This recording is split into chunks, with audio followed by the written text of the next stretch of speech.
आनंद मठ। आनंद मठ और ऋषियों की अनमोल धरोहर को संजोएं।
सहनो भुनक्तु सह वीर्यं करवावहै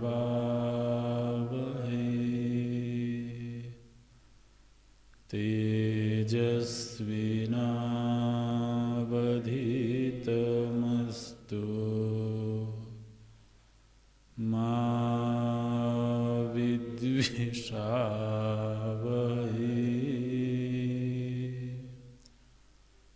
ॐ शान्तिः शान्तिः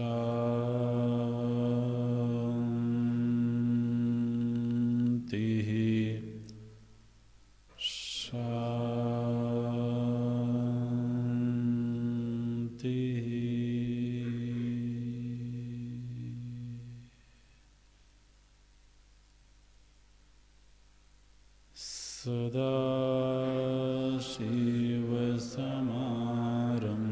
सदाशिवसमारम्भां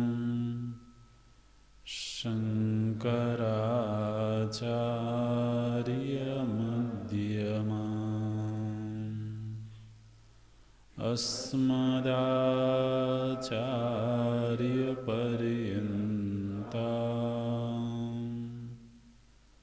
वन्दे गुरुपरम्पराम्।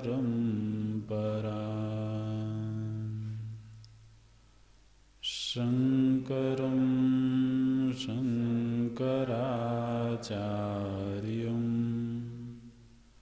केशवं बादरायणं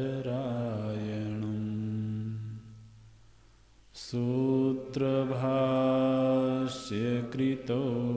वन्दे भगवन्तौ पुनः पुनः भगवन्तौ पुनः पुनः।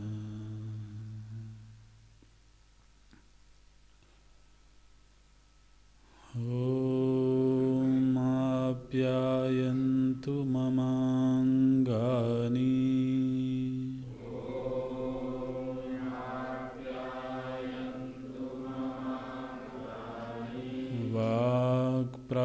वाक्प्राणश्चक्षुः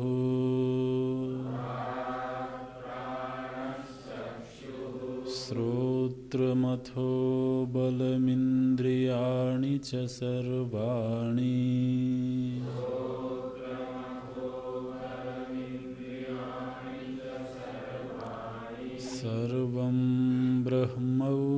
ब्रह्मोपनिषदम्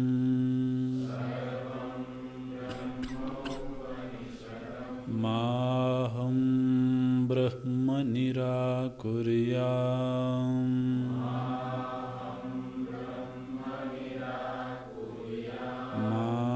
मा ब्रह्म निराकरोत्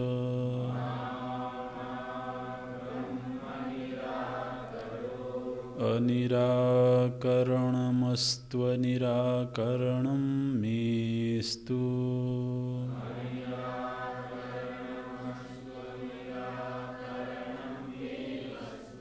तदात्मनि निरतेय उपनिषत्सु धर्माः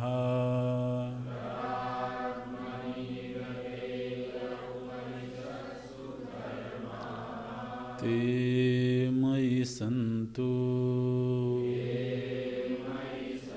ते मयि सन्तु ॐ शान्ति शान्ति शान्तिः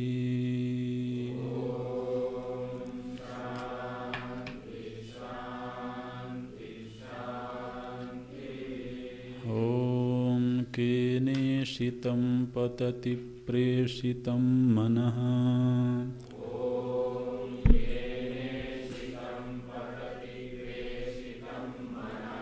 केन प्राणः प्रथमः प्रैतियुक्तः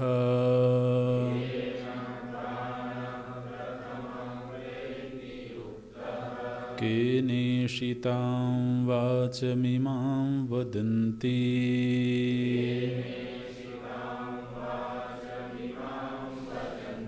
चक्षुश्रोत्रं क ऊदेवो युनक्ति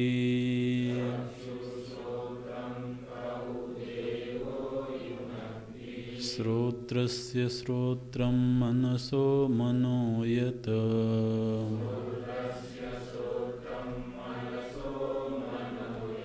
वाचो ह वाचं स ऊ प्राणस्य प्राणः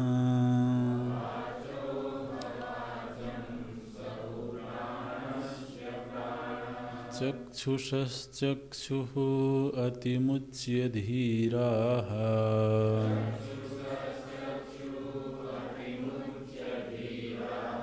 प्रीत्यास्माल्लोकादमृता भवन्ति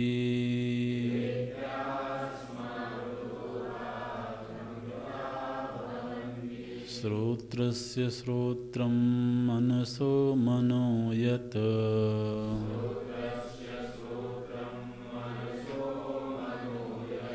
वाचो ह वाचं स ऊ प्राणस्य प्राणः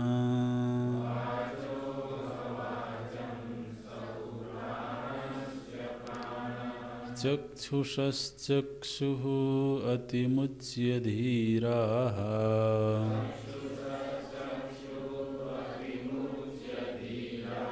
प्रीत्यास्माल्लोकादमृता भवन्ति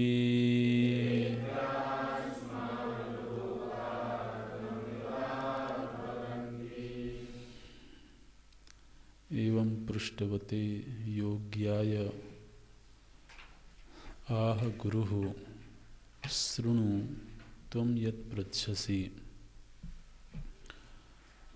मन आदिकरणजातस्य को देवः स्वविषयं प्रति प्रेरयिता कथं वा प्रेरयति इति श्रोत्रस्य श्रोत्रं शृणोति इति अनेन शृणोति अनेन इति श्रोत्रम् शब्दस्य श्रवणं प्रति करणं शब्दाभिव्यञ्जकं श्रोत्रम् इन्द्रियं तस्य श्रोत्रं सः यस्त्वया पृष्टः चक्षुश्रोत्रं क उदेवो युनक्ति इति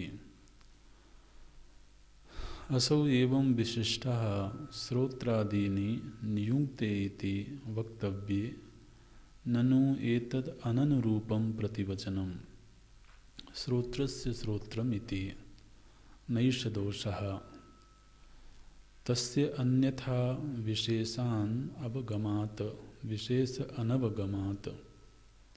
यदि हि श्रोत्रादि व्यापार व्यतिरिक्तेन स्वव्यापारेण विशिष्टः श्रोत्रादि नियोक्ता अवगम्येत दात्रादि प्रयोक्तृवत्, तदा इदम् अनुरूपं प्रतिवचनं स्यात्।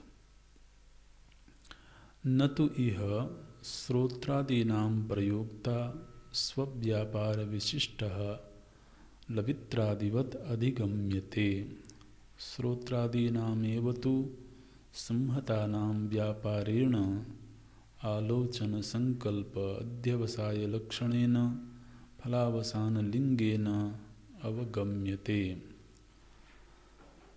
अस्ति हि श्रोत्रादिभिः असंहतः यत् प्रयोजन प्रयुक्तः श्रोत्रादि कलापः गृहादिवत् इति।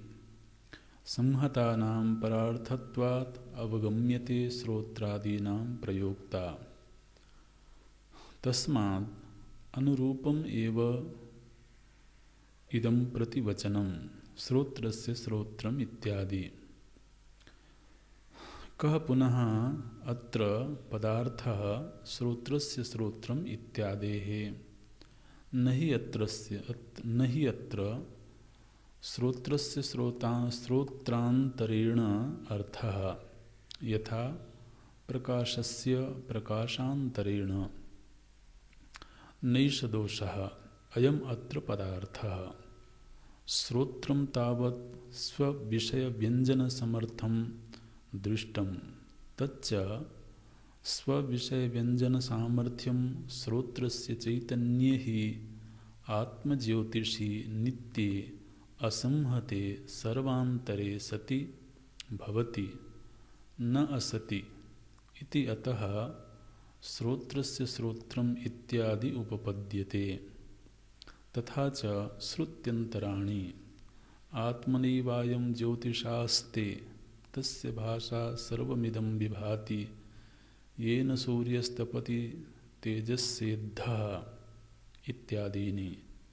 यदादित्यगतं तेजो जगद्भासेतेऽखिलं क्षेत्रं क्षेत्री तथा कृत्स्नं प्रकाशयति भारत इत्यादि गीतासु। काठके च नित्यो नित्यानां चेतनश्चेतनानाम् इति। श्रोत्रादि एव सर्वस्य आत्मभूतं चेतनम् इति प्रसिद्धं तद् इह निवर्त्यते। अस्ति किमपि विद्वद्बुद्धिगम्यं सर्वान्तरतमं कूटस्थम् अजरम् अमृतम् अभयम् अजं श्रोत्रादेः अपि श्रोत्रादि तत्सामर्थ्यनिमित्तम् इति प्रतिवचनं शब्दार्थश्च उपपद्यते एव। तथा मनसः अन्तःकरणस्य मनः न हि अन्तःकरणम् अन्तरेण चैतन्यज्योतिषा दीपितं स्वविषयसङ्कल्पाध्यवसायादिसमर्थं स्यात्। तस्मात् मनसोऽपि मन इति। इह बुद्धिमनसि एकीकृत्य निर्देशः मनसः इति। यद्वाचोहवाचं यशब्दः यस्माद् अर्थे श्रोत्रादिभिः सर्वैः सम्बध्यते, यस्मात् श्रोत्रस्य श्रोत्रं, यस्मात् मनसः मन इति एवं। वाचोहवाचम् इति द्वितीया प्रथमात्वेन विपरिणम्यते प्राणस्य प्राण इति दर्शनात्। वाचोहवाचम् इति एतद् अनुरोधेन प्राणस्य प्राणम् इति कस्मात् द्वितीया न क्रियते। न बहूनाम् अनुरोधस्य युक्तत्वात् वाचम् इति यस्य वाग् इति एतौ वक्तव्यं स प्राणस्य प्राणः इति शब्दद्वयानुरोधेन। एवं हि बहूनाम् अनुरोधः युक्तः कृतः स्यात्। पृष्टं च वस्तु प्रथमैव निर्देष्टुं युक्तम्। सः यस्त्वया पृष्टः प्राणस्य प्राणाख्य वृत्ति विशेषस्य प्राणः तत्कृतं हि प्राणस्य प्राण सामर्थ्यम न हि आत्मना अनधिष्ठितस्य प्राणनम उपपद्यते को ह्येवान्यात् कः प्राण्यात् यदि एष आकाशः आनन्दः यदि एष आकाशः आनन्दः न स्यात् ऊर्ध्वं प्राणम् उन्नयति अपानं प्रत्यगस्यति इत्यादि श्रुतिभ्यः इहापि च वक्ष्यते येन प्राणः प्रणीयते तदेव ब्रह्मत्वं विद्धि इति। यहीं तक रखते हैं।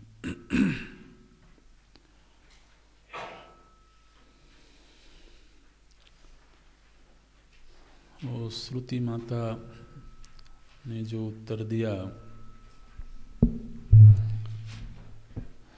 कि समस्त कार्यकरण का जो प्रेरक है वह श्रोत्र का श्रोत्र है, चक्षु का चक्षु है, प्राण का प्राण है, मन का मन है। तो इस प्रश्न में जो सन्निहित भाव है कि निश्चित रूप से वह कार्यकरण संघात से पृथक कोई होना चाहिए, श्रुति ने कहा वह श्रोत्र का श्रोत्र है। इस वक्तव्य से एक बात तो बहुत स्पष्ट हो गई कि वह कोई करण से भिन्न वस्तु है, उसके अस्तित्व की सिद्धि इस वक्तव्य से हो गई। श्रुति ने इस बात को स्वीकार किया कि इस कार्यकरण संघात में स्वयं ही स्वयं को प्रेरित करने की योग्यता नहीं है। अन्यथा तो श्रुति ये उत्तर देती कि अन्य किसी वस्तु के तलाश की आवश्यकता नहीं है, इस कार्यकरण संघात में ही एक दूसरे को प्रेरित करने की योग्यता है। लेकिन श्रुति ने साधक के प्रश्न को सुना और उसका उत्तर भी देती हैं। वह श्रोत्र का श्रोत्र है। तो उसमें ये प्रश्न आया, असौ एवं विशिष्टा श्रोत्रादीनि नियुङ्क्ते इति वक्तव्ये ननु एतद् अननुरूपं प्रतिवचनं श्रोत्रस्य श्रोत्रम इति। तो हमने तो यही पूछा था कि श्रोत्र का प्रेरक कौन है, और आपने उत्तर दिया जो श्रोत्र का श्रोत्र है। तो यह उत्तर बहुत प्रश्न के अनुरूप नहीं जान पड़ता है। क्यों प्रश्न के अनुरूप नहीं जान पड़ता? क्योंकि पहली बात तो यह है कि आप क्या यह कहना चाहती हैं कि हमारे पास में दो श्रोत्र हैं? एक श्रोत्र इंद्रिय जिससे हम परिचित हैं, और आपने उसके लिए क्या कहा? बोले वह भी श्रोत्र है। यही उत्तर दिया ना, जो श्रोत्र का श्रोत्र है, श्रवण इंद्रिय का श्रवण है।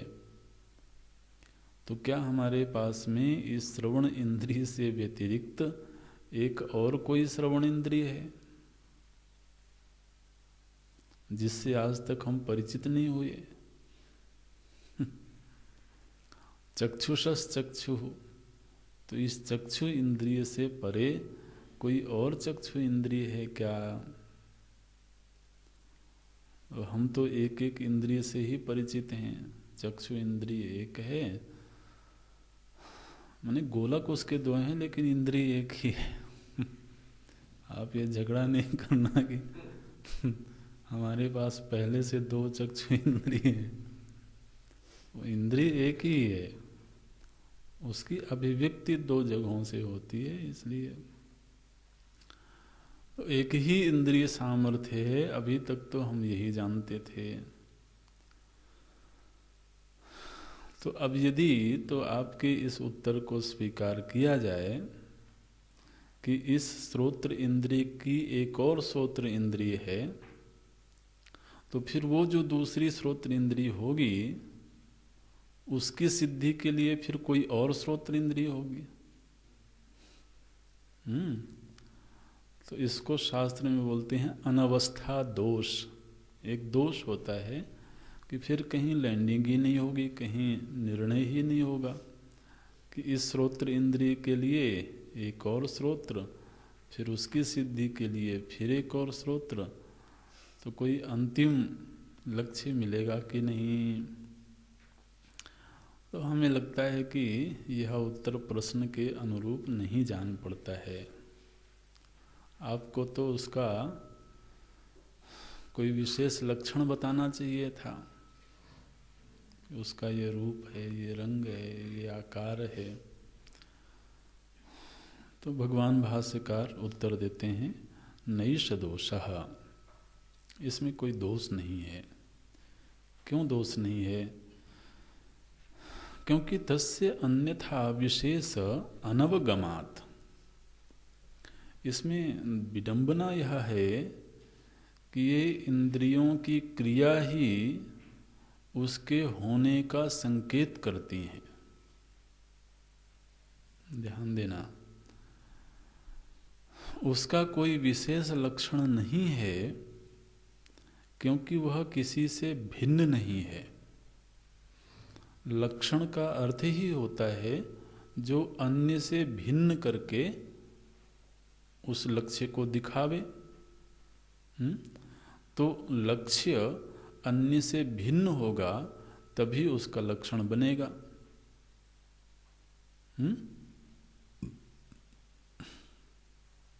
बिल्कुल। तो अन्यथा कैसे लक्षण बनेगा? तो जैसे अगर चंद्रमा को लक्षित करना है, चंद्रदेव को लक्षित करना है, तो कहना होगा कि आसमान में एक गोल पिंड दिखेगा जो अत्यंत चमकदार होगा, शीतल प्रकाश से युक्त होगा, बीच में कुछ धब्बे होंगे। तो अब ये जो पहचान बनी वो इसलिए बनी क्योंकि चंद्रमा सूर्य से भिन्न है, तारों से भिन्न है, वृक्षों से भिन्न है, पहाड़ों से भिन्न है। तो जब लक्ष्य अनेक होते हैं तभी उन सभी के पृथक पृथक लक्षण बनते हैं, उनमें अन्योन्या भाव होवे। अब कोई ऐसी वस्तु हो जो किसी से पृथक होवे ही नहीं, जो श्रोत्र में भी है, कर्ण में भी है, नेत्र में भी है, प्राण में भी है, उन्हीं को सत्ता प्रदान कर रही है, उन्हीं को चेतना प्रदान कर रही है। तो वो अन्य किसी से पृथक नहीं होने से उसका कोई पृथक लक्षण बन नहीं सकता है। तो अब यदि पृथक लक्षण नहीं बन सकता है तो फिर उसकी पहचान का तरीका क्या है? कैसे पहचाना जाए उसको? तो कैसे पहचाना जाए, इसी के लिए श्रुति ने उत्तर दिया कि जो श्रोत्र का श्रोत्र है।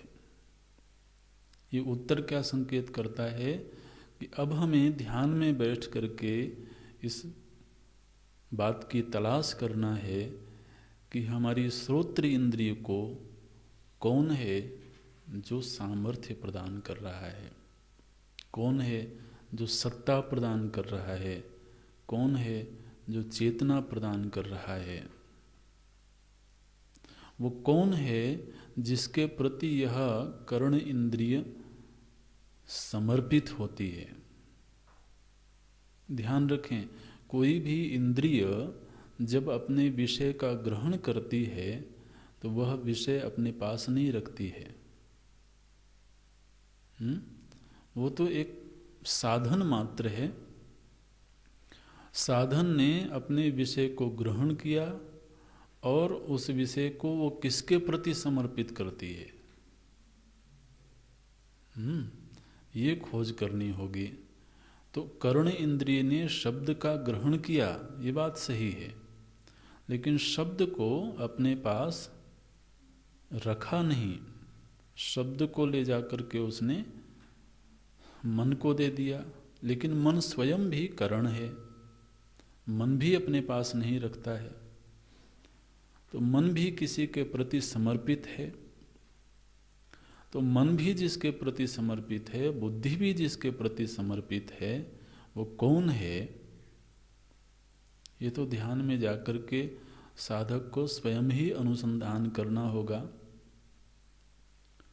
श्रुति ने यह कह दिया कि श्रोत्र का श्रोत्र कोई और है, यानी श्रोत्र को सत्ता और चेतना प्रदान करने वाली वस्तु श्रोत्र से भिन्न है। तो श्रोत्र की जो क्रिया है वो उसके होने का संकेत करती है। बिल्कुल। तो ये तो चूंकि अंतरंग विषय है ना, प्रत्यक आत्मा के विषय में तो जिज्ञासा हुई थी, ये तो प्रत्यक है। तो इसलिए ध्यान में ही जाकर के इस बात को समझा जा सकता है कि इंद्रियां अपने अपने विषय का ग्रहण करती हैं, लेकिन कोई इंद्रिय अपने पास में उस विषय को रखती नहीं है। कभी कभी हम कोशिश करते हैं कि जो जिह्वा इंद्रिय है वो मिठास को थोड़ी देर रखे अपने पास। कोशिश करते हैं ना, मिठाई खाई तो लगता है थोड़ी देर रहे जिह्वा में, जल्दी से क्यों पानी पी लेना। लेकिन वो जिह्वा भी अपने पास रखती नहीं है महाराज। उसने स्वाद लिया और ले जाकर के भोक्ता को दे दिया और हाथ मुंह धो करके वो अपना स्वतंत्र हो गई। तो ये जितने भी इंद्रियां अपने विषय का ग्रहण करती हैं वो किसको ले जाकर के समर्पित करती हैं? वह जो है वह इन इंद्रियों की क्रियाओं से ही लक्षित होता है, उसका स्वतंत्र कोई लक्षण नहीं बन पाता है, ये कह रहे हैं। तस्य अन्यथा विशेष, विशेष मतलब विशेषो नाम भेद, विशेष लक्षण जो कि दूसरे से भिन्न करके दिखावे, ऐसा कोई लक्षण अनवगमात, उसका अवगम नहीं होता है, मतलब वो नहीं प्राप्त होता है।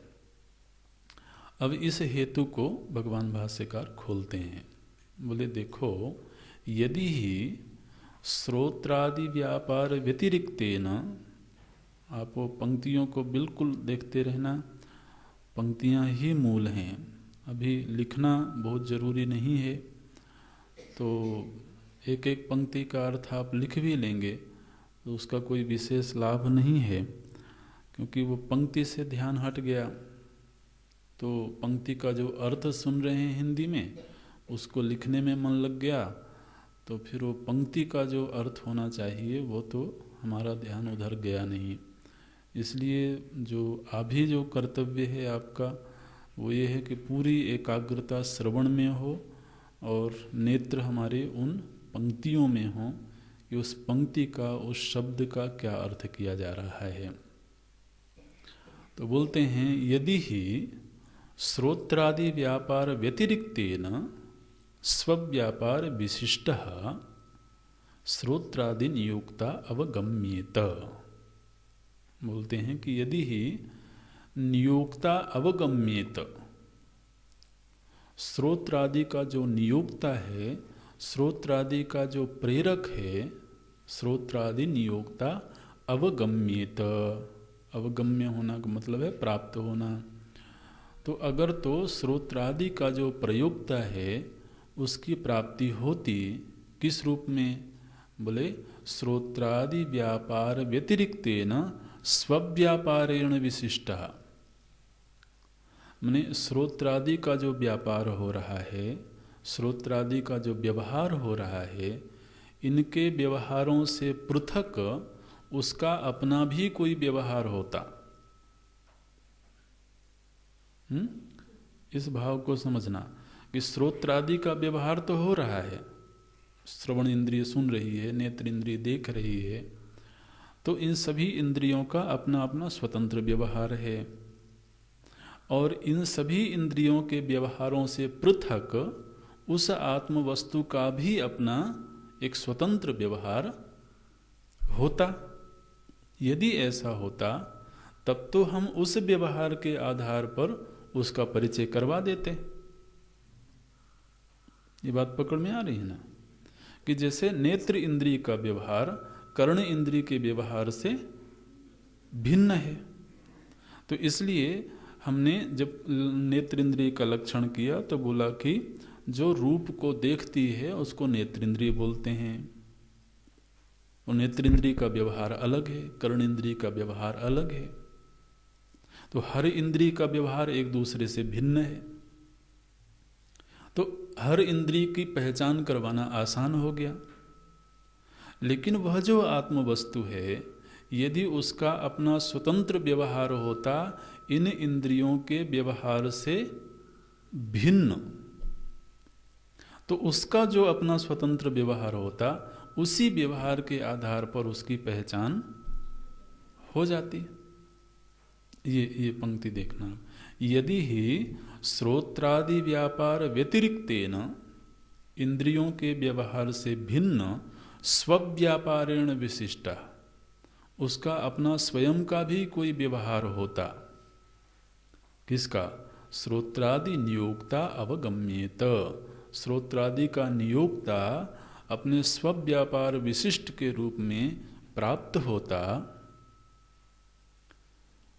और यदि उसका अपना स्वतंत्र व्यवहार होता और उस स्वतंत्र व्यवहार की ओर संकेत किए बिना ही हम यह कह देते कि जो श्रोत्र का श्रोत्र है, तब तो यह उत्तर गलत होता। लेकिन चूंकि अपना उसका कोई स्वतंत्र व्यवहार है ही नहीं, तो उसके व्यवहार की पहचान फिर कैसे होगी? इंद्रियों के व्यवहार से होगी। तो इसके लिए दृष्टांत देते हैं, बोलते हैं दात्रादि प्रयोक्तृवत्। दात्रादि, दात्रादि का मतलब होता है ये हंसिया। हंसिया आप समझते हैं? हाँ, दराती हंसिया बोलते हैं, जो फसल काटने के काम में आती है। एक लोहे का होता है ना, एक कर्व के रूप में। तो उसका प्रयोग करने वाला जो व्यक्ति है, दात्रादि प्रयोक्तृवत्, जैसे हंसिया का प्रयोग करने वाला कोई व्यक्ति है। तो अब इस दृष्टांत को समझना। हंसिया का प्रयोग करने वाला जो किसान है, अगर मानो कि उस किसान की पहचान करवानी हो, तो हंसिया का प्रयोग भिन्न है और उस किसान का अपना लक्षण भिन्न है। तो हमेशा उसकी पहचान हंसिया के माध्यम से तो नहीं करवाई जाएगी। एक बार यह लक्षण बन सकता है कि जो हंसिया लिए हुए है उसको किसान बोलते हैं, लेकिन हंसिया का व्यवहार भिन्न है और हंसिया से पृथक उस व्यक्ति का अपना स्वतंत्र व्यवहार भी है। तो हंसिया उसके लिए एक साधन है। तो एक बार तो साधन के माध्यम से उसकी पहचान करवा दी गई, लेकिन उस साधन के बिना भी उसका अपना स्वतंत्र व्यवहार होता है। लेकिन यहाँ जो आत्मा है, इसका इंद्रिय आदि साधनों से पृथक अपना कोई व्यवहार नहीं होता है। ये दृष्टांत समझ में आ रहा है? इसलिए जब भी उसकी पहचान करवाई जाएगी, चूंकि इंद्रियों के व्यवहार से पृथक उसका अपना कोई व्यवहार नहीं है, इसलिए जब भी उसकी पहचान करवानी होगी तो इन इंद्रियों के सहारे ही उसकी पहचान करवानी होगी। ये बोलते हैं दात्रादि प्रयोक्तृवत् तदा इदम अनन रूपम प्रतिवचनम स्यात्। माने यदि उसका व्यवहार श्रोत्रादि के व्यवहार से भिन्न होता और ऐसा होने पर भी हम श्रोत्रादि के माध्यम से ही उसकी पहचान करवाते, तब यह उत्तर अननुरूप हो जाता, गलत हो जाता। लेकिन न तो इह श्रोत्रादीनां प्रयोक्ता स्वव्यापार विशिष्टः।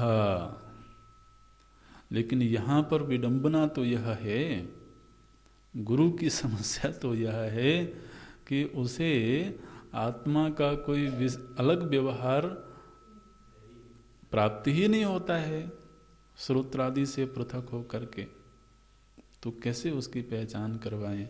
न तो यह श्रोत्रादि नाम प्रयोक्ता, श्रोत्रादि को प्रेरित करने वाला जो है वह स्वव्यापार विशिष्ट, वह अपने स्वतंत्र व्यवहार से भी युक्त है, ऐसा यहाँ पर हो नहीं रहा है। किस तरीके से नहीं हो रहा है? जैसे लवित्रादिवत अधिगम्यते।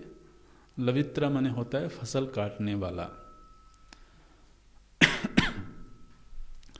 तो जो फसल काटने वाला किसान है उसकी तरीके से यहाँ आत्मा का स्वतंत्र व्यवहार नहीं दिखाई देता है, और चूंकि उसका स्वतंत्र व्यवहार नहीं दिखता है इसलिए उसका पृथक लक्षण नहीं बनाया जा सकता है।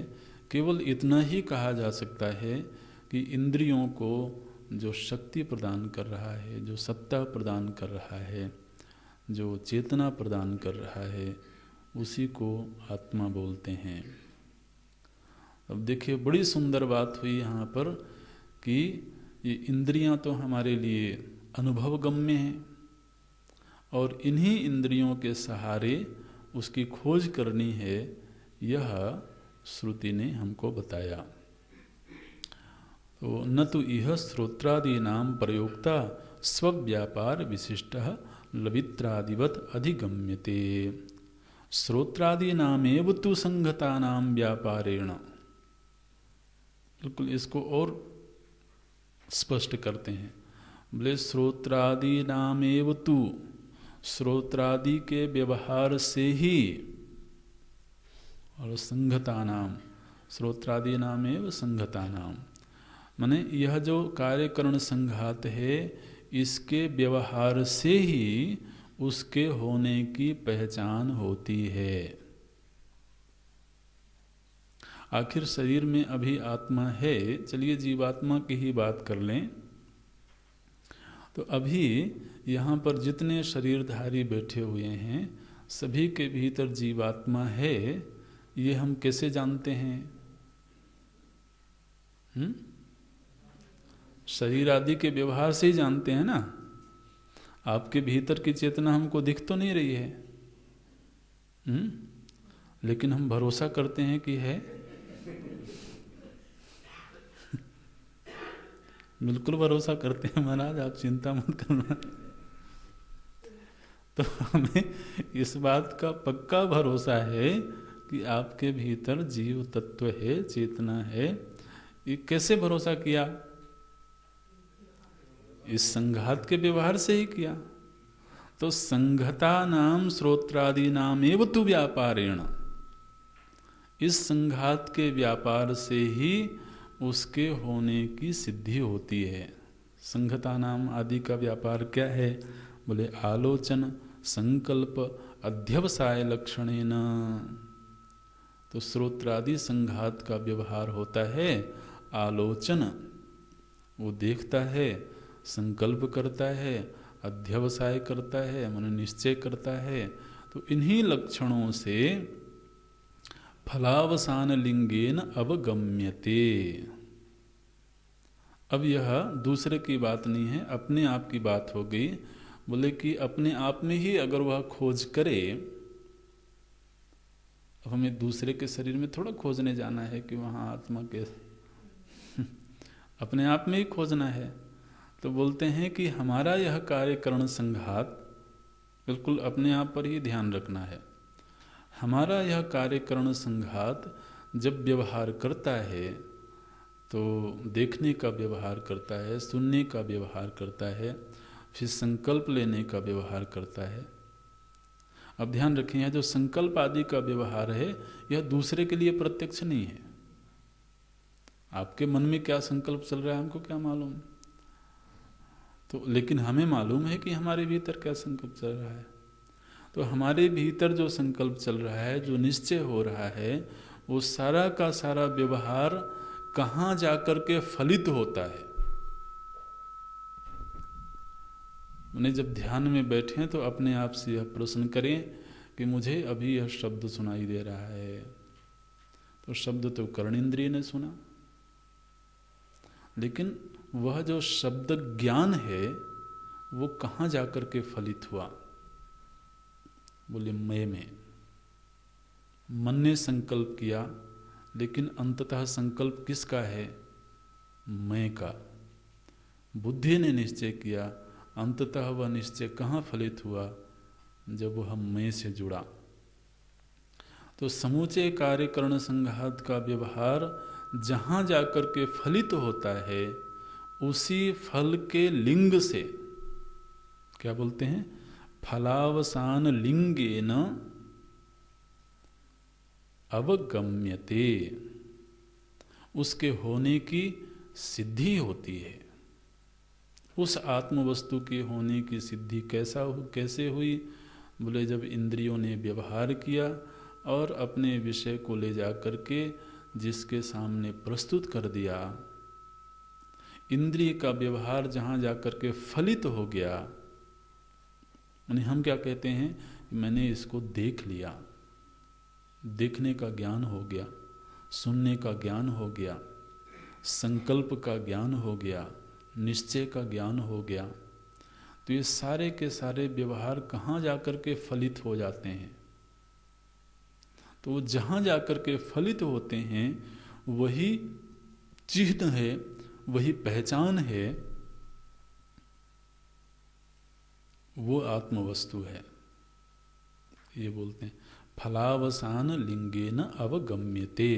कह अवगम्यते? वो आत्मवस्तु जिसके विषय में साधक ने प्रश्न किया था। तो साधक को श्रुति ने ये कहा कि तुम्हें यदि उस वस्तु की खोज करनी है तो सबसे पहले तुम अपने कार्यकरण संघात के व्यापार को देखो। ध्यान देना, यहाँ अब एक ध्यान की प्रक्रिया का निरूपण हुआ एक तरह से। लोग कहते हैं ना कि ध्यान सिखाइए, ध्यान सिखाइए। अरे इतना सुंदर तो सिखा रही है श्रुति। अगर उस वस्तु की खोज करनी है तो सबसे पहले बैठ करके अपने इस कार्यकरण के व्यवहार पर ध्यान दो। अब इस कार्यकरण संघात के व्यवहार पर ध्यान देंगे महाराज, तो इसमें पहला लाभ तो ये होगा कि बाहर से हमारी चित्तवृत्ति हट जाएगी, तभी तो शरीर इंद्रिय पर ध्यान देंगे। नहीं तो होश ही नहीं रहता है कि इंद्रियां क्या कर रही हैं, वो चित्तवृत्ति बाहर बाहर ही घूमती रहती है। इसलिए पहले अपने कार्यकरण संघात के व्यवहार पर ध्यान दो। और ये जो कुछ भी व्यवहार हो रहा है, यह व्यवहार अंततः कहाँ जाकर के फलित हो रहा है? जहाँ फलित हुआ वह फल ही लिंग बना, पहचान बना कि बस उसी के माध्यम से उस आत्म वस्तु की खोज कर लेनी है। ये बोलते हैं फलावसान लिंगेन अवगम्यते। तो श्रुति के इस उत्तर से साधक के मन में सबसे पहले यह निश्चय हुआ। क्या निश्चय हुआ? अस्ति ही श्रोत्रादि भी असंहतः। अस्ति ही मतलब कोई तो अवश्यमेव है, और वह जो कोई भी है वह श्रोत्रादि भी असंहतः, वह श्रोत्रादि से भिन्न है। मतलब वह संघात का हिस्सा नहीं है। क्यों संघात का हिस्सा नहीं है? कैसे निश्चय हुआ?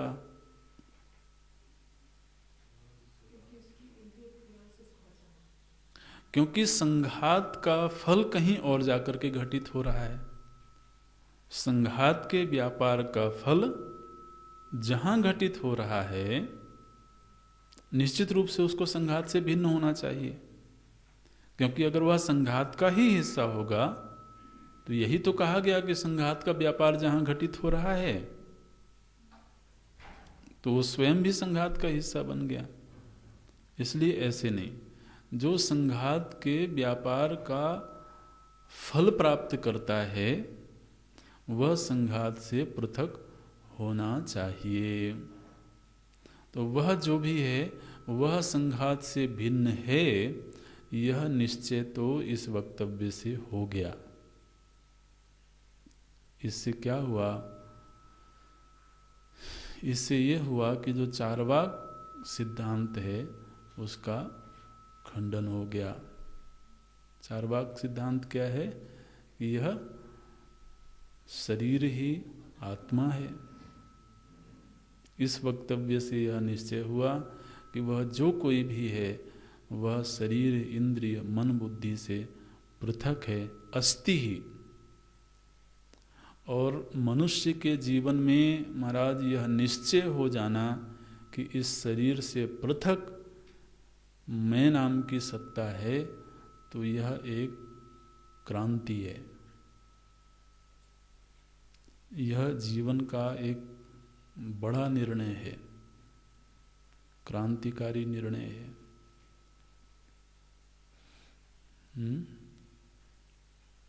और वह चूंकि मैं है,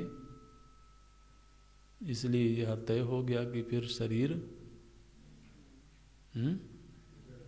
मैं नहीं है। पहले तो ये निश्चय हो ना, जड़ है कि चेतन है वो तो ठीक है, लेकिन शरीर मैं नहीं है, पहले ये तो तय हो जाए। बोले इसके तय होने में कई बार जीवन लग जाता है और कई जीवन लग जाते हैं। तो बोलते हैं श्रोत्रादि भी असंहतः अस्ति कश्चित, अस्ति ही कोई तो है। यत् प्रयोजन प्रयुक्तः श्रोत्रादि कलापः, जिसके प्रयोजन के लिए ये समस्त श्रोत्रादि के व्यवहार हो रहे हैं। यत् प्रयोजन, यत् प्रयोजन का मतलब है यस्य प्रयोजन, जिसके प्रयोजन की सिद्धि के लिए, जिसके लिए श्रोत्रादि कलाप, श्रोत्रादि कलाप मतलब श्रोत्रादि समूह, श्रोत्र, इंद्रिय, समस्त इंद्रिय, शरीर आदि, ये सारे के सारे जो संघात हैं, ये सब जिसके प्रयोजन की सिद्धि के लिए निरंतर व्यवहार कर रहे हैं। ये बड़ी सुंदर पंक्ति है। बोले ये मत समझना कि नेत्र रूप का दर्शन कर रहा है अपने लिए, बिल्कुल नहीं। कर्ण श्रवण कर रहा है अपने लिए, अरे कर्ण इंद्रिय का कोई प्रयोजन ही नहीं है अपना, नेत्र इंद्रिय का कोई प्रयोजन ही नहीं है अपना। तो समस्त इंद्रियां जो अपने अपने विषय का व्यवहार कर रही हैं, ये किसके प्रयोजन की सिद्धि के लिए कर रही है? बोले यत् प्रयोजन प्रयुक्तः, जिसके प्रयोजन से ये सब के सब महाराज प्रयुक्त हैं, लगी हुई हैं, सुबह से लेकर के रात्रि पर्यंत। और रात्रि क्या, कुछ ऐसे भी हैं जो 24 घंटे लगे रहते हैं। प्राण आदि तो वो कभी विश्राम ही नहीं होता उनका। तो अब प्राण आदि जो अपने व्यवहार में प्रवृत्त हैं, उनका अपना क्या प्रयोजन है? कोई प्रयोजन नहीं है। इस शरीर का प्रत्येक अंग, प्रत्येक सेल किसी के प्रयोजन की सिद्धि में लगे हुए हैं। चाहे वो खून का दौड़ना हो, चाहे वो पाचन क्रिया हो, चाहे वो प्राण शक्ति का व्यापार हो, हमारा सारा का सारा व्यवहार, आप समझते हैं ना कि हमको पता ही नहीं लगता कि हमारे शरीर में हो क्या रहा है। इस शरीर में तो इतना कुछ हो रहा है, क्या है भाई, आपको सुनाई नहीं देता क्या? तो इस शरीर में इतनी सारी घटनाएं घट रही हैं और किसी का अपना कोई प्रयोजन है नहीं। ये जब धड़कन वो मशीन में दिखाते हैं ना, आवाज सुनाते हैं, तो ऐसा लगता है जैसे ट्रैक्टर चल रहा हो। ये तो भगवान ने इस तरीके से इसको पैकिंग कर दी है कि अंदर क्या कुछ घट रहा है वो पता ही नहीं लगता है हमको, लेकिन अंदर तो बहुत कुछ बड़ी हलचल मची हुई है और सब बिल्कुल तत्पर हैं, लगे हुए हैं। तो जितना व्यापार हो रहा है इस कार्यकरण संघात में, किसके प्रयोजन की सिद्धि के लिए हो रहा है?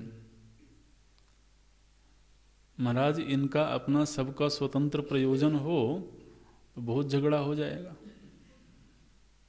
बिल्कुल झगड़ा हो जाएगा। नेत्र का अपना प्रयोजन हो, पैर का अपना प्रयोजन हो, तो आप देखो क्या झगड़ा होगा। नेत्र कहेगा मुझे तो वहां जाना है, और पैर कहेगा नहीं मुझे वहां जाना है। अपना अपना प्रयोजन हो गया ना, बिल्कुल। लेकिन यहाँ किसी का कोई झगड़ा एक दूसरे से नहीं हो रहा है। क्यों नहीं हो रहा है? क्योंकि इनका अपना कोई प्रयोजन है नहीं, इन सब का बॉस कोई अलग है। तो सब के सब तो उस बॉस के लिए ही समर्पित हैं। ये बहुत सुंदर ये जो समाज बनाया गया है भगवान के द्वारा, ऐसा सुंदर दृष्टांत है कि क्या बताएं। झगड़ा तो वहाँ शुरू होता है जहाँ हमारा अपना भी संकल्प होता है, अपना भी प्रयोजन होता है, तो फिर सबके अपने अपने स्वार्थ हैं, झगड़ा तो हो गई। लेकिन एक संघात बनाया गया है और उस संघात को एक उद्देश्य दिया गया, उद्देश्य देने वाला कोई और है। तो उस संघात का हर अवयव, हर हिस्सा उस एक बॉस के लिए ही क्रियाशील है। तो यत् प्रयोजन प्रयुक्तः, जिसके प्रयोजन से प्रयुक्त होकर के, जिसके प्रयोजन की सिद्धि के लिए श्रोत्र आदि कलापः प्रवर्तन्ते, प्रवृत्त हो रहे हैं, बस उसकी खोज होनी चाहिए। दृष्टांत देते हैं गृहादिवत इति। जैसे गृह है, घर है, तो अब जो घर है वो तो एक तरह का संघात है। उसमें लकड़ी है, उसमें सरिया है, उसमें ईंट है, सीमेंट है, पत्थर है, टाइल हैं, बहुत सारी चीज़ें हैं, पर्दे हैं। लेकिन उस घर का प्रत्येक अवयव किसी के प्रयोजन की सिद्धि के लिए है। खिड़की का अपना स्वयं का कोई प्रयोजन थोड़ी है, या दरवाजे का, या अलमारी का, या पंखे का। महाराज ये सब के सब उस घर वाले के लिए प्रयुक्त हैं। या आप गाड़ी देख लिए, गाड़ी का हर पुर्जा, गाड़ी का हर अंश केवल चलने के लिए ही प्रयुक्त है और एक ही संकल्प की पूर्ति के लिए। अब चार पहिए हैं, चारों पहियों का अपना अपना संकल्प होवे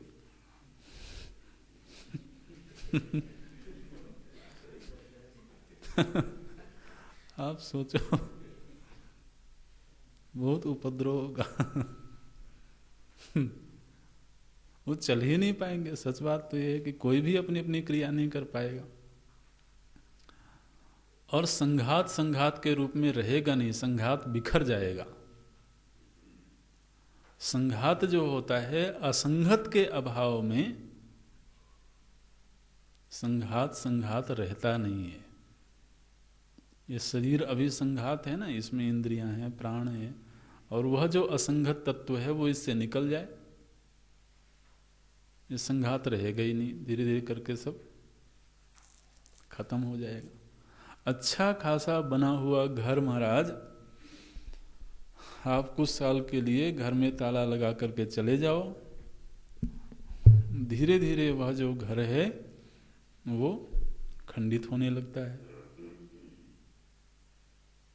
एक संघात बनाया गया था, उसमें बिखराव शुरू हो जाता है प्रयोक्ता के अभाव में, और वो व्यक्ति है वहां पर तो जीवंत रहता है वह। तो बोलते हैं यत् प्रयोजन प्रयुक्तः, जिसके प्रयोजन की सिद्धि के लिए श्रोत्रादि कलापः गृहादिवत इति अस्ति कश्चित्। अस्ति शब्द पहले से आएगा, वाक्य के जो पहले आया था ना, अस्ति ही श्रोत्रादि भी असंगतः, श्रोत्रादि से भिन्न वह असंगत तत्व है जिसके प्रयोजन की सिद्धि के लिए ही ये कार्यकरण संघात क्रियाशील है। और देखिए यहाँ पर वो सिद्धांत भगवान बताते हैं, संभतानाम परार्थत्वात्। ये एक दो दिन पहले हमने ये लिखवाया था आपको, अगर याद होगा, संघातस्य परार्थत्वात्। तो बोलते हैं संघतानाम परार्थत्वात्, कोई भी संघात हमेशा परार्थ के लिए ही होता है। तो संघतानाम परार्थत्वात् अवगम्यते श्रोत्रादीनाम प्रयुक्ता। श्रोत्रादि का जो प्रयोक्ता है वह संघात से पृथक है, लेकिन उसकी पहचान संघात के व्यवहार से ही होती है, क्योंकि उसका अपना कोई स्वतंत्र व्यवहार नहीं है। तस्मात् अब यहाँ पर निगमन कर देते हैं, बिल्कुल न्याय की जो शैली थी ना, प्रतिज्ञा, फिर दृष्टांत, फिर हेतु, दृष्टांत, उपनय, निगमन, इस पूरी आप पंचावयव प्रक्रिया अगर यहाँ पर लगाएंगे इस भाष्य में तो पूरी प्रक्रिया यहाँ पर सिद्ध हो जाएगी। और अब निगमन करते हैं, तस्माद् अनुरूपम एव इदम प्रतिवचनम। इसलिए यह जो उत्तर दिया गया है यह बिल्कुल उचित है।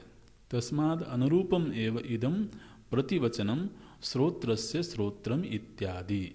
यह जो श्रोत्रस्य श्रोत्रम ऐसा उत्तर दिया गया है यह बिल्कुल प्रश्न के अनुरूप ही उत्तर है। तो यहाँ पर अनुरूपता की सिद्धि भगवान भाष्यकार करते हैं। अब यह हमारी जिम्मेदारी है कि हम उस सिद्धि को अच्छी तरीके से हृदयंगम करें। तो पूर्व पक्षी ने कहा, माने पूर्व पक्षी कोई और नहीं है, वह हमारे ही मन के प्रश्न हैं। तो फिर मन में प्रश्न आया कि अच्छा ये ठीक है कि वह उसकी अपनी कोई विशिष्ट व्यापार नहीं है, इसलिए उसकी अलग से पहचान हो नहीं सकती है। इन व्यापारों के माध्यम से ही उसको लक्षित किया जा सकता है। तो इसलिए प्रश्न उत्तर उचित है, ऐसा हमने स्वीकार कर लिया। अब आप यह बताइए कृपा करके कि ये जो उत्तर दिया गया कि श्रोत्र का श्रोत्र है, तो उस श्रोत्र पद का अर्थ क्या है? क्योंकि प्रथम श्रोत्र शब्द का अर्थ तो हम जानते हैं कि वह इंद्रिय विशेष है, लेकिन क्या उत्तर दिया गया कि जो श्रोत्र का श्रोत्र है, तो जो दूसरा श्रोत्र पद बोला गया है उसका अर्थ क्या किया जाए? ये बोलते हैं कहा पुनः अत्र पदार्थः। यहाँ पदार्थ क्या है? पदार्थ माने पदस्य अर्थः। इस पद का अर्थ क्या है? किस पद का? बोले श्रोत्रस्य श्रोत्रम इत्यादेः। श्रोत्र का श्रोत्र है जो, तो इस दूसरे श्रोत्र पद का अर्थ क्या है? क्यों ऐसा प्रश्न क्यों पूछ रहे हैं? तो इस प्रश्न का ही थोड़ा विवरण करते हैं। क्योंकि नहि अत्र श्रोत्रस्य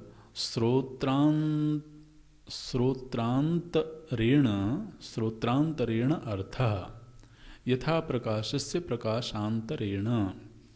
क्योंकि यहाँ पर हमको ऐसा लगता नहीं है कि जिस तरह से यह एक श्रोत्र इंद्रिय है उसी तरह की कोई एक और श्रोत्र इंद्रिय होगी, है ना? क्योंकि श्रोत्र पद का अर्थ तो श्रोत्र इंद्रिय ही मालूम पड़ता है। तो आपने एक बार श्रोत्र शब्द का प्रयोग कर लिया तो उसका अर्थ हमने समझ लिया कि वह एक इंद्रिय विशेष है। और फिर जब दूसरी बार श्रोत्र शब्द का प्रयोग किया आपने, तो वह भी एक इंद्रिय होगी ऐसा तो हमको लगता नहीं है। तो फिर दूसरे श्रोत्र पद का अर्थ क्या होगा? तो बोले नहीं अत्र श्रोत्रस्य श्रोत्रांतरेण अर्था, कोई और ही श्रोत्र है ऐसा अर्थ निश्चय नहीं होता है। किस तरीके से? जैसे यथा प्रकाशस्य प्रकाशांतरेण, जिस तरीके से एक दीपक रखा हुआ है और उसी के समीप में एक दूसरा दीपक भी रखा हुआ है, तो एक दीपक हो गया, दो दीपक हो गए, तीन दीपक हो गए, तो एक प्रकाश है, दूसरा प्रकाश है, तीसरा, तो अनेक प्रकाश के माध्यम हो गए वहाँ पर। इसी तरीके से एक स्रोत्र है, इसके पीछे एक और स्रोत्र है, फिर उसके पीछे कोई एक और स्रोत्र होगा, ऐसा तो हमको लगता नहीं है। इसलिए आपको बताना पड़ेगा कि फिर उस स्रोत्र पद का अर्थ क्या है।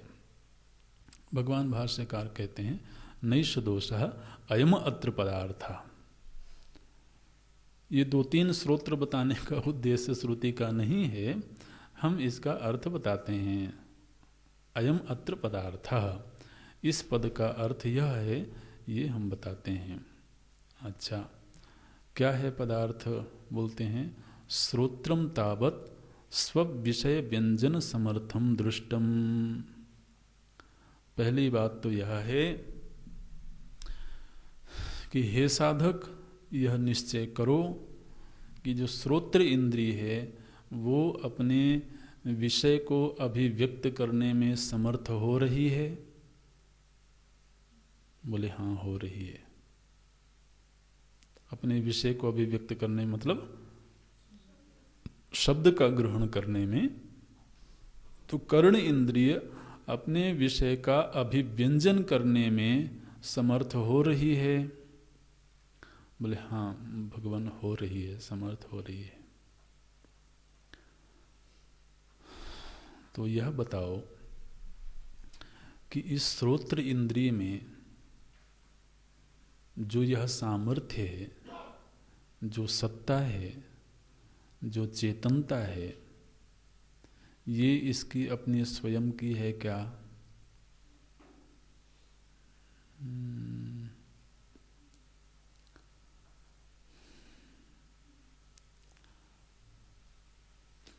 बड़ा सुंदर व्याख्यान है।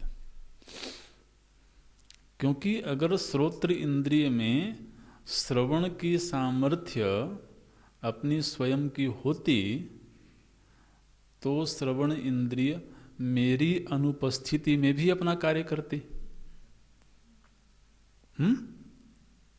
श्रवण इंद्रिय अपना कार्य कब कर पाती है? जब मैं वहां पर उपस्थित होता है। और मैं श्रवण इंद्रिय हूं ऐसा तो हमें नहीं लगता है कि लगता है? तो श्रवण इंद्रिय अपना व्यापार तभी करती है जब वहां मैं नाम की वस्तु उपस्थित होती है। तो इससे यह सिद्ध हुआ कि श्रवण में मैं से स्वतंत्र होकर के अपनी स्वयं की सामर्थ्य नहीं है अपने विषय का ग्रहण करने में। ये तो सरल है, इसको समझने में तो कोई दिक्कत नहीं है। अगर तो इंद्रिय की अपने अपने व्यापार में प्रवृत्त होने की स्वतंत्र सामर्थ्य होती तो महाराज मैं के होने की कोई आवश्यकता नहीं थी, सब अपने अपने कार्य में लगे हुए हैं। लेकिन इन सभी की प्रवृत्ति तभी होती है जब मैं वहां उपस्थित होवे। और हम कभी कभी कक्षा में बैठे होते हैं और मैं लीन हो गया।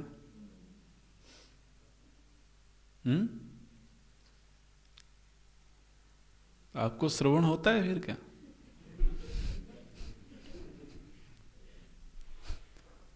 कान तो खुले ही रहते हैं, मैंने टोपी के अंदर खुले रहते हैं।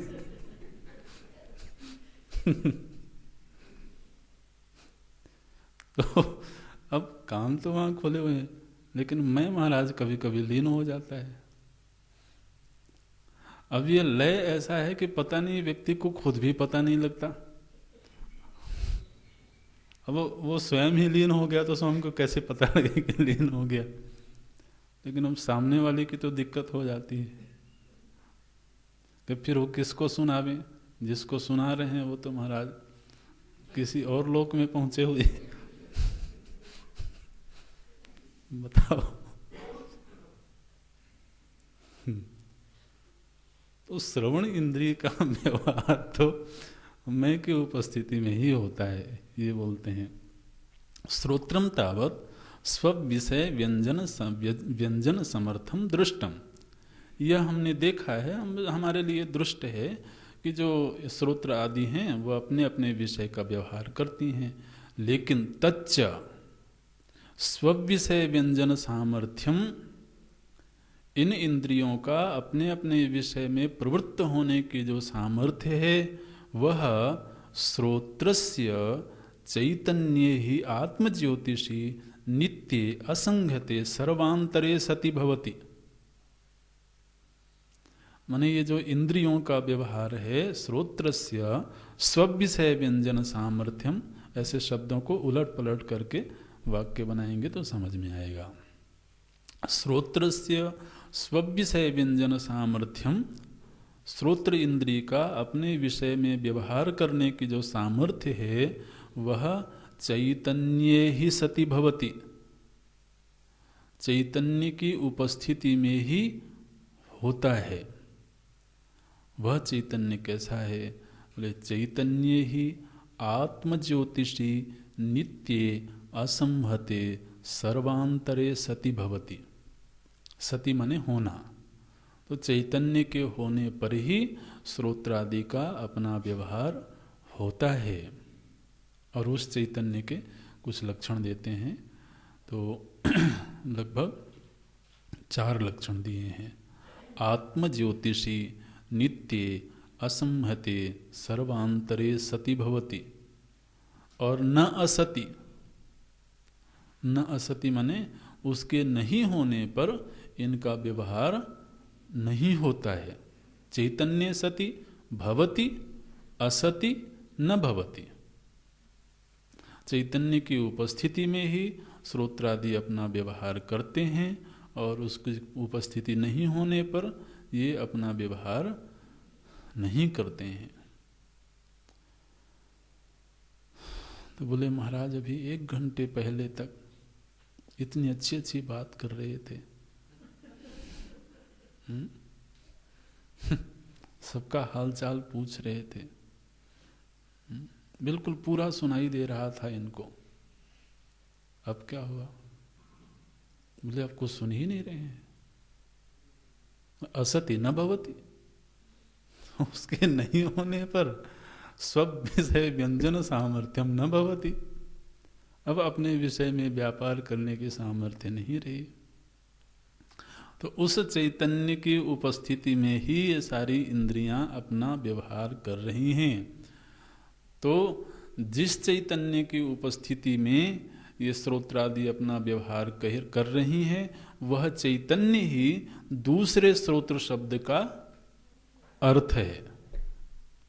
तो पदार्थ पूछ रहे थे ना कि दूसरे स्रोत्र पद का अर्थ क्या है, तो बोले जिसकी उपस्थिति में यह स्रोत्र अपना व्यवहार कर रहा है वही दूसरे स्रोत्र पद का अर्थ है।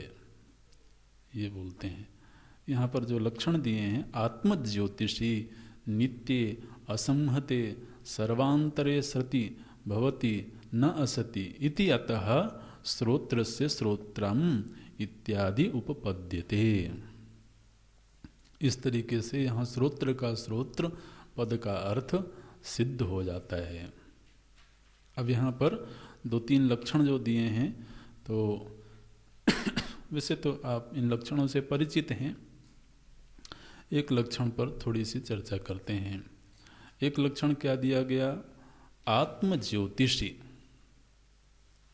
आत्मज्योति। एक बड़ा सुंदर लक्षण दिया गया है आत्मा के लिए। वह चैतन्य कैसा है? बोले जो आत्मज्योति है। आत्मज्योति शब्द तो शायद आपने नहीं सुना है, स्वयं प्रकाश शब्द सुना है आपने, है ना? तो स्वयं प्रकाश का ही एक दूसरा शब्द है आत्मज्योति। आत्मज्योति का मतलब क्या है कि जैसे इसको ऐसे समझें कि जब हम किसी रूप को देखते हैं, धौलाधार पर्वत को हम देखते हैं, वह एक रूप है। तो उस रूप की सिद्धि के लिए कितने साधनों का होना जरूरी है? पहले तो वह धौलाधार होवे, फिर प्रकाश होवे, फिर नेत्र इंद्रिय होवे, फिर मन होवे, और मन के पीछे दृष्टा होवे, है ना। तो धौलाधार पर्वत, प्रकाश, नेत्र, मन और दृष्टा, ये 5 कारक होंगे तब उस दृश्य का ज्ञान होगा। अच्छा, अब केवल प्रकाश का ज्ञान करना है। यहां पर प्रकाश है। अब प्रकाश के ज्ञान के लिए कितने कारक चाहिए? प्रकाश, नेत्र, मन, दृष्टा, 4 चीजें।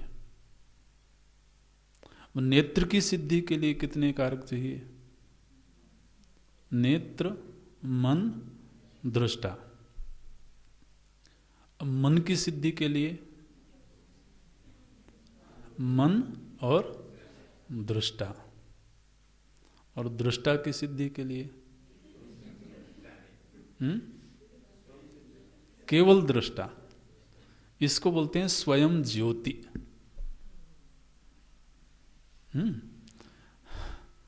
जिसको सिद्ध होने के लिए अन्य किसी साधन की अपेक्षा नहीं है। धौलाधार एक रूप है, उसकी सिद्धि के लिए 4-5 साधन चाहिए। प्रकाश की सिद्धि के लिए साधन चाहिए, इंद्रिय की सिद्धि के लिए साधन चाहिए। लेकिन कोई ऐसा है जिसकी सिद्धि के लिए कोई साधन नहीं चाहिए, उसको बोलते हैं स्वयं सिद्ध, उसको बोलते हैं स्वयं प्रकाश, स्वयं ज्योति। यहां तक कि ये जो श्रोत्रादि कार्यकलाप हैं, ये भी उसको सिद्ध नहीं कर रहे हैं, केवल उसके होने का संकेत कर रहे हैं। तो स्वयं सिद्ध है, लेकिन इन कार्यकलापों के माध्यम से उसके होने की केवल संकेत मिलता है। ये एक लक्षण दिया भगवान भाष्यकार ने। चैतन्य ही आत्म ज्योतिषी नित्य, वह नित्य है, वह असंगत है, वह इस कार्यकरण से पृथक है और सर्वांतर है। ये एक एक लक्षण बहुत बड़े हैं, तो लेकिन समय समय पर हम लोगों ने अध्ययन किया है। सर्वांतरे सति भवति, किम भवति? स्वविषय व्यंजन सामर्थ्यम। श्रोत्रादि का अपने विषय में जो व्यवहार है वो इसके होने पर ही होता है, न असति, और नहीं होने पर व्यवहार नहीं होता। इति अतः, इस तरह से श्रोत्रस्य श्रोत्रम इति उपपद्यते। श्रोत्र का जो श्रोत्र है उसकी सिद्धि हो जाती है। तथा च श्रुत्यंतराणि, इसी बात की सिद्धि अन्य श्रुतियों में भी की गई है। तो कुछ उदाहरण देते हैं इस वक्तव्य की सिद्धि के लिए, अगली कक्षा में देखते हैं। ओम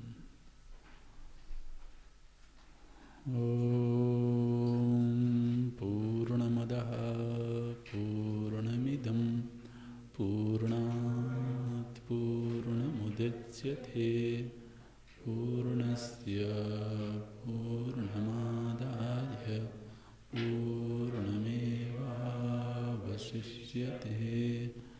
ओम शांति शांति शांति।